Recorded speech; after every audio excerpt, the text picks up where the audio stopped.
భారత యువ సంచలనం 14 ఏళ్ల వైభవ్ సూర్యవంశీ తన అద్భుతమైన ఫామ్ ను 2026లోనూ కొనసాగిస్తున్నాడు.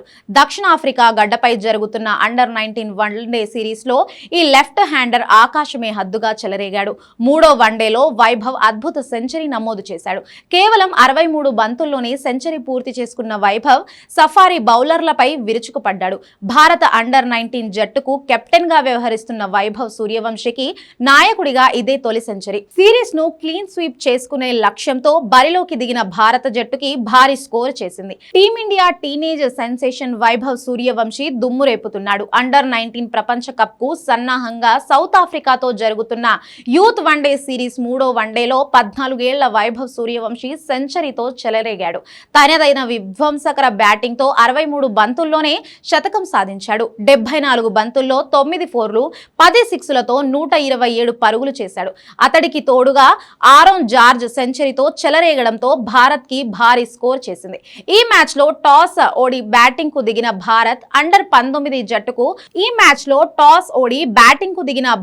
అండర్-19 జట్టుకు ఓపెనర్లు ఆరోన్ జార్క్, వైభవ్ సూర్యవంశీ అదిరిపోయే ఆరంభాన్ని అందించారు. తొలి వికెట్ కు నమోదైన 227 పరుగుల భారీ భాగస్వామ్యం నెలకొల్పారు.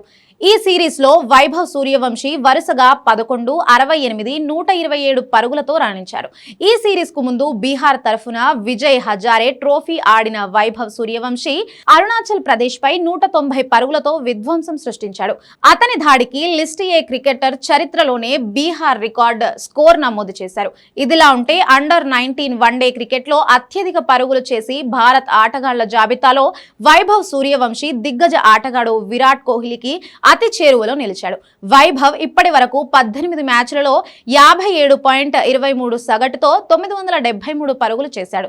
విరాట్ కోహ్లీ అండర్-19 వన్డేలో 28 మ్యాచ్ల్లో 46.57 సగటుతో 978 పరుగులు చేశాడు. అంటే కోహ్లీ రికార్డును అధిగమించడానికి వైభవ్ కు ఇంకా కేవలం 5 పరుగులు మాత్రమే అవసరం. ప్రస్తుతం వైభవ్ సగటు కోహ్లీ కంటే మెరుగ్గా ఉంది. ఈ జాబితాలో విజయ్ జోల్ అగ్రస్థానంలో ఉండగా యశస్వి జైస్వాల్, తన్మయ్ శ్రీవాస్తవ తర్వాతి స్థానంలో ఉన్నారు. అస్మత్ చంద్, సర్ఫరాజ్ ఖాన్, శుభ్మన్ గిల్ కూడా వైభవ్ కంటే ఈ జాబితాలో ముందున్నారు.